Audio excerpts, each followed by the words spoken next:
Et bonjour à vous amis brawlers et bienvenue pour cette nouvelle review de personnages. Aujourd'hui, nous allons parler de Gwen. Gwen, c'est la mage du jeu, c'est-à-dire l'artilleuse qui va réussir à mettre un maximum de dégâts à distance. Gwen, on peut constater qu'elle a 6 points de vie aussi bien en version normale qu'en version expérimentée, et lorsqu'elle est en expérimentée, elle va réduire sa portée minimale de 1 et augmenter sa portée maximale de 1. Par exemple, si elle a une attaque qui fait des dégâts avec une portée de 2 à 3, sa portée deviendra de 1 à 4. C'est un personnage qui a une carte de réaction jaune, donc qui permet de gagner plus 1 en armure ou plus 2 si l'attaquant n'est pas adjacent à la cible.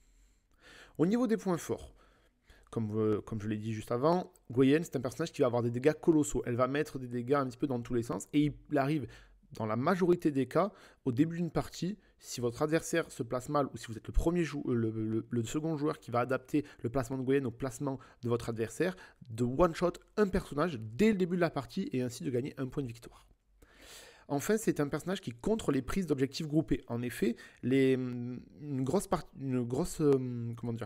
majorité des cartes de Gwen va disposer d'un effet après attaque, soit des déplacements, donc avec poussée, soit avec des dégâts collatéraux, par exemple avec la chaîne d'éclair ou avec la boule de feu.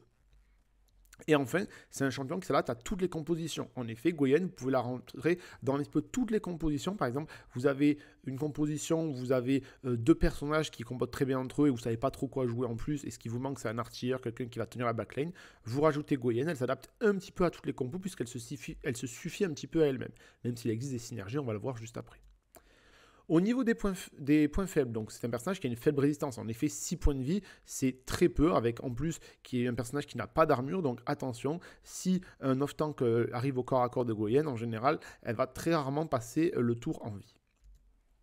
Ensuite, c'est un personnage qui a un placement punitif. En effet, Gwen, il va falloir la placer de manière assez judicieuse pour pouvoir optimiser vos dégâts et réussir à faire vos attaques qui des fois nécessitent une certaine ligne de vue. Mais c'est également un personnage qui va subir les projections vers l'avant des champions adverses, comme par exemple un Tsu Xiao ou un Corvache. Et enfin, c'est un personnage qui ne peut pas tenir un objectif. En effet, elle peut contrer les objectifs, les prises d'objectifs, mais elle ne peut pas le tenir elle-même. Avec 6 points de vie, si elle va sur un objectif, vous imaginez bien qu'elle va fondre un petit peu comme la neige au soleil. Au niveau des notes, bien évidemment, sur les dégâts, c'est un 5 sur 5. Hein. Elle a 4 cartes d'attaque, 3 cartes qui font 3 dégâts natifs, dont 2 dommages collatéraux. Donc on le voit ici avec la boule de feu qui fait 2 dégâts collatéraux à tous les champions adjacents à la cible. On voit le trait de flamme qui fait 3 dégâts natifs plus un poussé 1, donc il peut faire un dommage de collision. Et on va également voir donc la fameuse chaîne d'éclair qui fait 3 dégâts natifs. Et si jamais un dégât a été infligé, elle inflige 2 à un autre champion qui se trouve dans les deux cases de la cible. Attention, s'il n'y a autour de la cible, dans les deux cases, il y a un champion qui est allié, il prendra quand même les dégâts. Ce n'est pas spécifié, c'est bien un autre champion, c'est pas un autre champion ennemi. Et enfin, il y a aussi l'embrasement qui est une attaque et en plus qui va faire un boost pour les alliés de Gwen qui vont attaquer la cible dans le tour.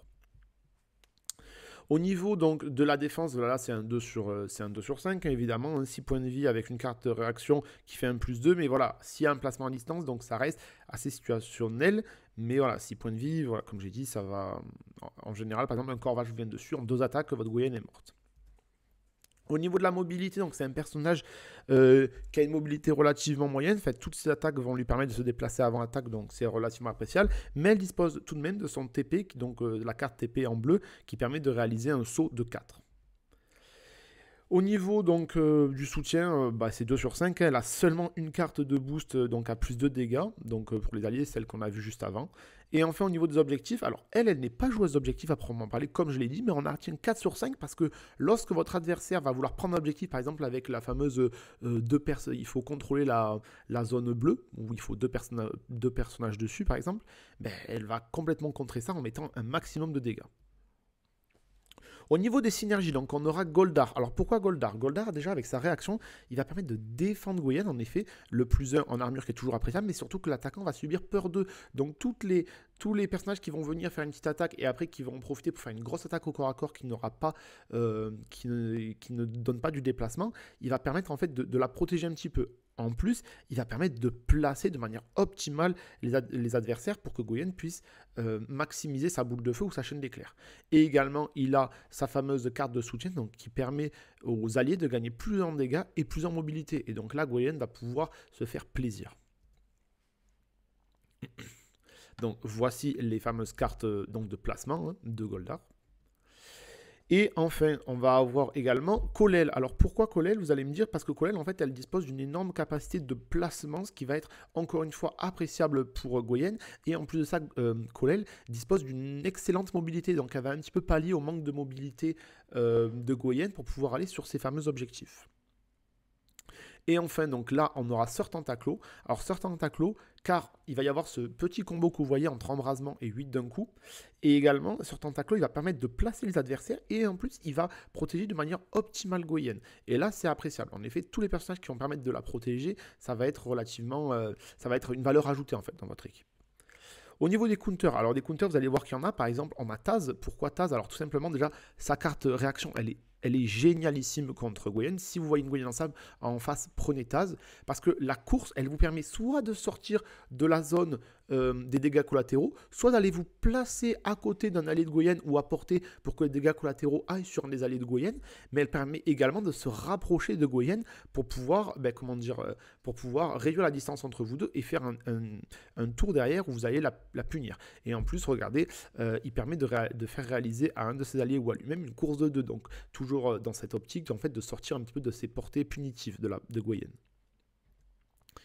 On va avoir également donc Kalizé. Alors pourquoi Kalizé? Parce que sa carte de réaction, elle annule tous les effets après attaque. Alors là, c'est excellent parce que toutes les attaques de Goyen disposent d'un effet après attaque. Et avec Kalizé, vous annihilez tous les effets des attaques de Goyen. Et en plus de ça, vous pouvez heal votre personnage, un de vos champions, lui donner des dégâts, lui donner du déplacement pour pouvoir aller au plus vite au corps à corps de Goyen et punir son placement. Et enfin, alors vous allez avoir Hackett. Alors Hackett, pourquoi? Parce qu'il a sa carte de réaction, en fait, elle est extrêmement punitive dans le sens où le personnage qui va se faire tuer par Goyen va pouvoir aller de suite au corps à corps donc, de Goyen. Et derrière, Goyen, si elle est exaltée, vous allez la punir. Et du coup, au revoir la version expérimentée de Goyen. Et en plus de ça, vous avez fait un comeback dans la partie. En plus, comment dire? Hackett, avec sa carte en vol, il peut aller soit au corps à corps de Goyen pour lui mettre un maximum de dommages, soit si le placement est optimal, ramener Goyen au centre de la mêlée pour que les alliés d'Hackett se fassent plaisir sur elle. Au niveau maintenant des suggestions d'équipe. Je vous présente celle-ci. Donc au niveau de la suggestion d'équipe, je vous propose bien entendu Goyen, Kolel et enfin Goldar. Alors ici, on va avoir une diversité en termes de couleurs qui va vous permettre de réagir un petit peu à toutes les situations, soit en vous protégeant de manière optimale, soit en réalisant sur l'adversaire des actions qui vont le gêner, comme par exemple avec peur ou avec le fameux étourdissement de Kolel. Et vous allez avoir une team qui va être optimale au niveau du placement, qui va avoir une assez bonne résistance au niveau des dégâts, et en plus de ça, qui va permettre à Goyen d'exploiter son plein potentiel. Voilà, maintenant j'espère en tout cas que cette vidéo vous aura plu. Comme d'habitude, je vous mets un lien vers la vidéo dédiée de Mathieu. Je vous mets également un lien vers la vidéo de Nico Prime TV afin de pouvoir peindre votre Goyen de la plus belle des manières qui soit. Et moi, je vous donne rendez-vous à la semaine prochaine. Au revoir.